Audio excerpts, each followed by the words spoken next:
Alright, so we're going to talk about mortgages. Now, before you click off, I don't want to bore anyone to death, so just hear me out. If I can buy a house, anyone can do it. And that's really not saying a whole lot about myself, but just hear me out. Buying a house is not as complicated as you might think.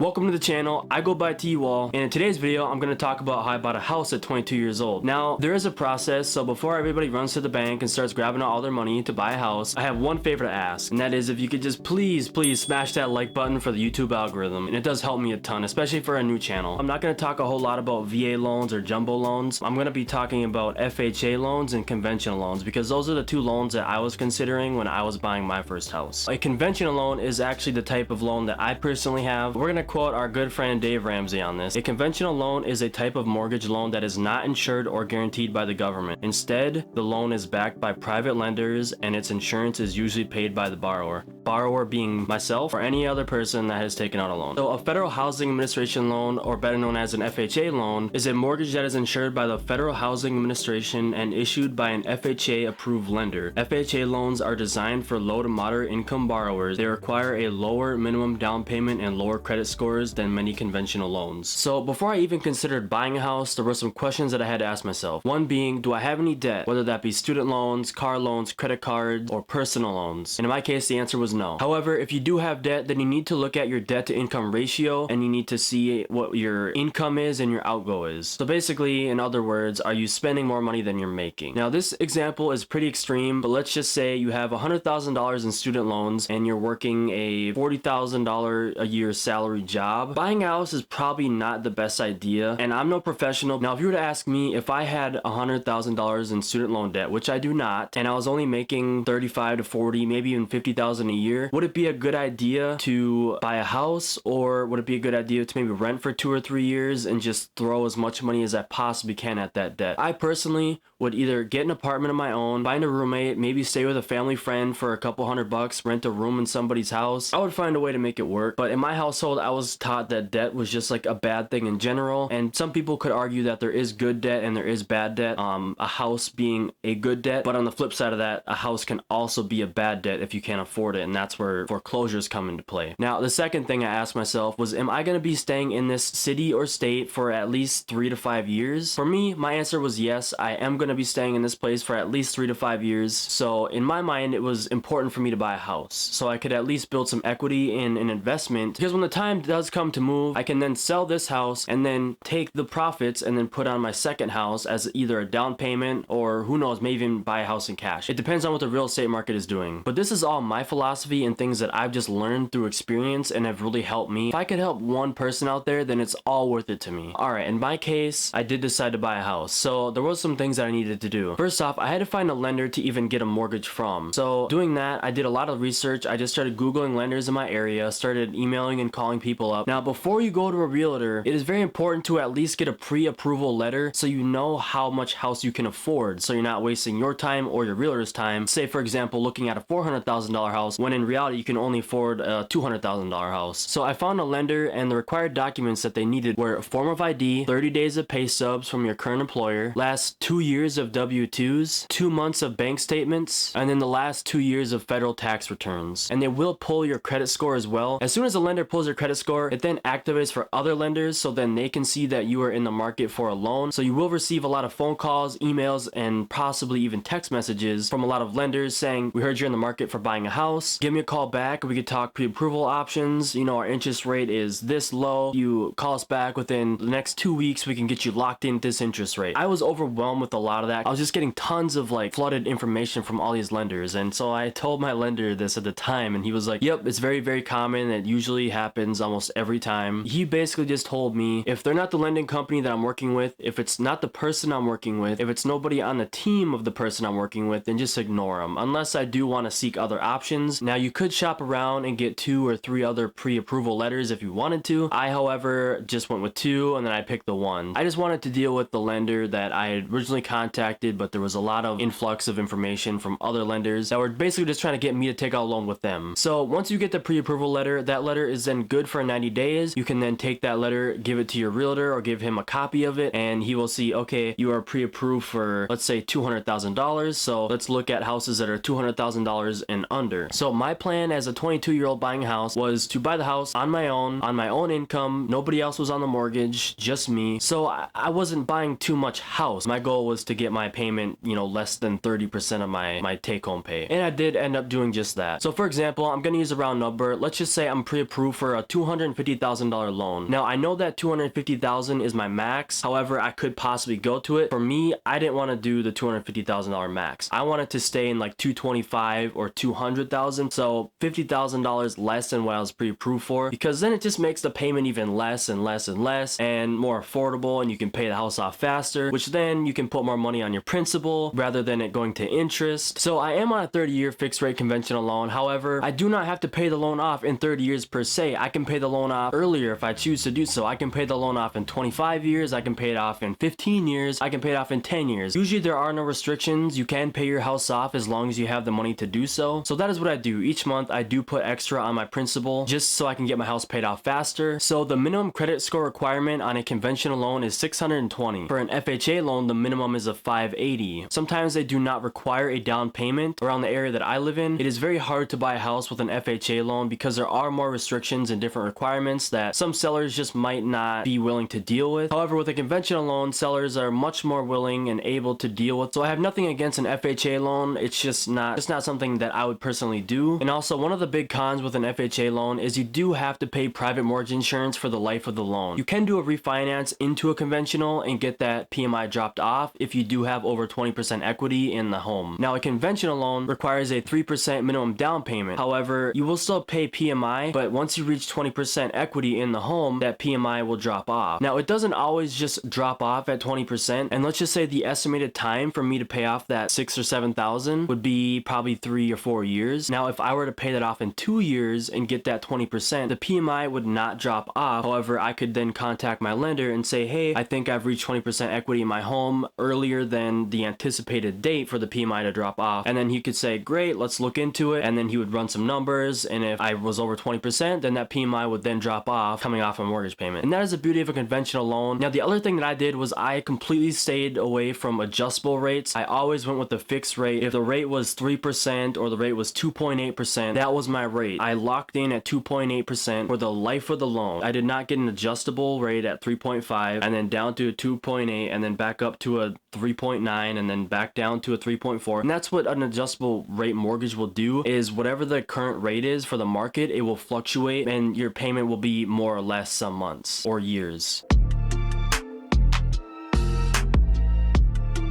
Alright, so before I get into this whole crazy backstory as to what led me to buy the house in the first place, I think it is very important to acknowledge that everybody's experience is different. My experience is probably going to be different from what your experience is like. Now, with that being said, some people are okay with renting for a few years or living at home with their parents while they save money. Some people are in the military. Everyone's experience is different. Now, from my point of view, I moved out of my mom's house when I was 20 years old into a one-bedroom apartment. It was 750 square feet. And I moved in there with my girlfriend. It was very small. There was not a whole lot of room for activities, right? And so we signed a 12-month lease. I believe the rent was like $1,375 or $1,400 a month, something like that. It was pretty pricey, especially for a one-bedroom apartment. In the US, I know a lot of states have different costs of living. Now, nothing really crazy happened in this apartment. It was just like our first apartment. We were paying $1,400 a month. But what led me to buy the house initially wasn't until we moved out of this apartment and we moved into our second apartment. We'll just call it apartment B. Now, there was a lot of red flags just right off the bat with this apartment. Upon moving in, the apartment manager had taken our dog's DNA. So we have 2 dogs. Now, and I knew this going into it, but the whole reasoning just like I never thought would pop up later on, and boy was I wrong. So they take the dog's DNA because if the dog They have a maintenance guy that looks for dog poop, and then they put it in a bag. They mail it off to some like DNA test lab, and if that sample comes back and it matches your dog, then they charge you $150. And now that's for the first offense. The second offense is for $300. And I knew that, and in my mind I was like, that's never gonna happen because we're really good about picking our dog's poop up anyway as is. But not to mention, around the apartment complex there's a lot of trash bins they have that are designated to throw dog poop in, and they provide dog bags as well. So it's kind of like, why would I get charged for things on top of being provided the tools necessary? After about the first month of living there, things just kind of started going downhill. So we were on a 12-month lease there. The walls were just paper thin. We could hear our neighbors as if they were sitting across the kitchen table from us. You could hear everything. You could hear neighbors all hours of the day on both sides of you. So then we're there, we kind of get used to all like the noise, and we're just like kind of whatever, we're renting. It is what it is at this point. So I get a call from the office and they tell me that I have a poop sample that came back and it matched one of my dogs. You know, in my mind I was just doubting it because I was like, it's just not possible. Like, we're so good about picking it up. And they're like, no, well, we just had a match that came back and it matched your dog, so you're gonna have to pay $150. So I said, you know, I was like, okay, maybe I'm wrong, maybe I missed something, I don't know. So I was like, it's $150, less stress. Like, I signed the lease, I agreed to it. So I wrote him a check for $150, called it good, whatever, brushed it off my plate, never gonna happen again. Wrong. About 2 weeks later, I kid you not, I get another phone call from the office. It says they have another poop sample that matched my dog. I'll admit, I lost my cool a little bit. I said, there's no way. There's no way. I fought it like hard. And they're like, well, the second offense is $300, so you have to pay $300. $300 is a lot of money. That's gas, that's groceries, that's money. $300 to me, I was, you know, 21 at the time, and $300 is a lot. And I wasn't making a ton of money yet. I was only making like $13.50 an hour, but I was smart with my money. I did save my money and I did have a budget for myself. So I'm going back and forth with this lady on the phone for like 15 minutes. I told him I had just paid $150 2 weeks ago for the last offense, and she was like understanding. She was like, all right, that's fine, like, we'll just waive this one time, but next time you just gotta be careful. And I said, thank you for waiving the fee, I appreciate it. I was like, okay, that's never gonna happen again. Wrong. Probably about a month later, I get another bill, and at this point my dogs weren't even there because we couldn't have our dogs there because it's so stupid. It blows my mind because I'm getting charged for dog poop. Really, like almost $500 in 1 month for dog poop. Come on, are you kidding me? But it was like, I can't fight this because I agreed to it, I signed the lease, so there was no way I could really fight it in small claims court. Maybe I could, I just never looked into it. The funny thing about that third call was when they told me that they had another poop sample that came back and matched my dog, I said, that's funny because my dogs haven't been there in at least 2 weeks because they were staying with my mom because we didn't want to have to deal with that charge. We were starting to think that they were just charging people to charge people. They really had no proof, but you could request like a, I don't know, a sample as well, but who's gonna do that? I personally wasn't. So after I told her that my dogs haven't been there in at least 2 weeks, she didn't really know what to say. She was just kind of like, well, I mean, I don't know if that's the case because we still got a sample that matched your dog. So I was like, well, I'm not paying it. I literally just said I'm not paying it, and she said, well, we're just gonna keep billing you until you pay it. So that's fine, just keep billing me. I never ended up paying it. Moral of the story, I did end up getting another $300 bill maybe 2 months before we moved out. At that point I didn't even care anymore. And just a disclaimer, I didn't really make this clear, but the dogs are not pooping inside the apartment. They're actually pooping outside in like the grass where the lawn is and the sidewalks are. We don't let our dogs poop in the apartment. It's really stupid that I even said that now that I think about it, because obviously that's the case, but you never know. I just want to clarify that the dogs are not pooping inside the apartment, they're pooping outside in the grass, and the maintenance guy is walking around outside checking the grass. Great, fantastic job, by the way. Comment down below if you are a homeowner or if you are thinking about buying a house. Let's start talking about it. Like, tell your story down in the comments below. I'm really interested to see a lot of people's stories as to what led them to buy a house. Mine was, however, very weird, and being charged pretty much $1,000 for dog poop. It's almost like a way to hustle. Maybe, you know what? Maybe that's gonna be a new way to make money in 2021. $1,000 for dog poop. You know, if you get enough people. No, in all seriousness, I'm just kidding. That's obviously a terrible idea. Don't ever do it, because if you are in an apartment and you have this, I will never, ever, ever, ever consider moving to your apartment building. T-Wall out.